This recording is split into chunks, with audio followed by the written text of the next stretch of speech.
Imagine making a mistake so big you're not sure you can ever go home again. The kind of mistake that leaves you standing far away from everything you once loved, wondering if anyone would still welcome you back. That's where this story begins. In a quiet countryside, there lived a father and his two sons.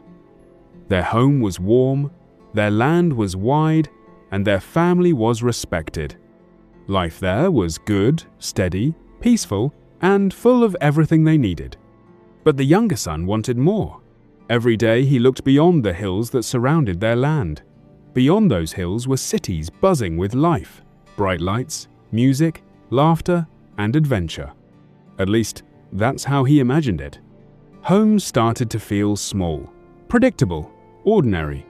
One day he walked up to his father and said something that would have shocked everyone who heard it. "Father, give me my share of the inheritance." In other words, give me what I would receive when you die, but give it to me now. It was a painful request. But the father didn't argue. Quietly, he divided his properties and gave the younger son his portion. Soon after, the young man packed his belongings, a small bag, a pocket full of money, and a heart full of excitement. Without looking back, he left home. And at first, life felt amazing. The young man bought expensive clothes. He filled tables with food. Music played late into the night as laughter echoed through crowded rooms. Wherever he went, people surrounded him. But slowly, the coins in his pouch began to disappear. Until one day, there was nothing left. No money, no home. And right when things couldn't get worse, they did. A severe famine struck the land. Food became scarce. Jobs were hard to find. The same city that once sparkled with excitement now felt cold and unforgiving. The young man searched desperately for work. Finally, someone hired him to feed pigs on a farm. Now imagine that moment. Once he had worn fine clothes and thrown parties. Now he stood in the mud, surrounded by pigs, feeding them scraps. He was so hungry that even the food the pigs were eating began to look good. And that was the moment everything changed. Standing there, dirty and exhausted, he finally saw the truth. "My father's servants have more food than they can eat," he thought to himself. "And here I am, starving." For the first time since leaving home, he thought about his father, about the house, about the kindness he had taken for granted. And suddenly, the path forward became clear. "I will go back to my father," he decided. But shame weighed heavy on his heart. "I'm not worthy to be called his son anymore," he thought. Maybe he will let me be one of his servants." With those words echoing in his mind, he began the long walk home. Step after step down the same road he had once traveled with excitement, now filled with uncertainty. Meanwhile, back at the old house, the father had never stopped thinking about his son, hoping he would return home.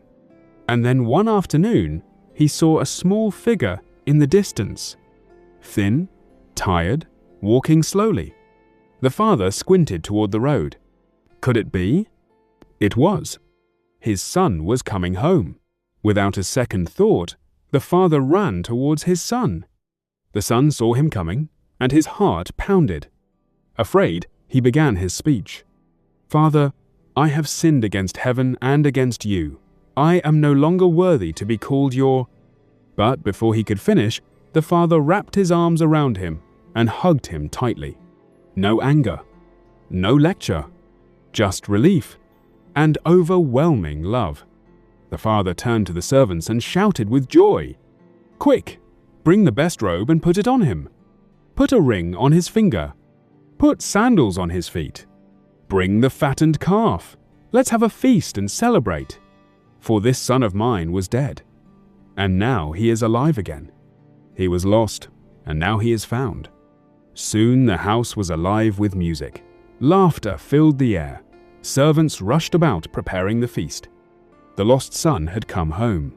But out in the fields, the older brother was returning from a long day of work. As he approached the house, he heard music and dancing. Confused, he asked a servant what was going on. "Your brother has returned," the servant said, "and your father is celebrating because he is safe." Instead of joy, anger filled his heart. He said to his father in frustration, "I've worked for you all these years. I've done everything you asked, yet you never threw a party for me. But this son of yours wastes your money, and you celebrate him?" The father looked at him with compassion.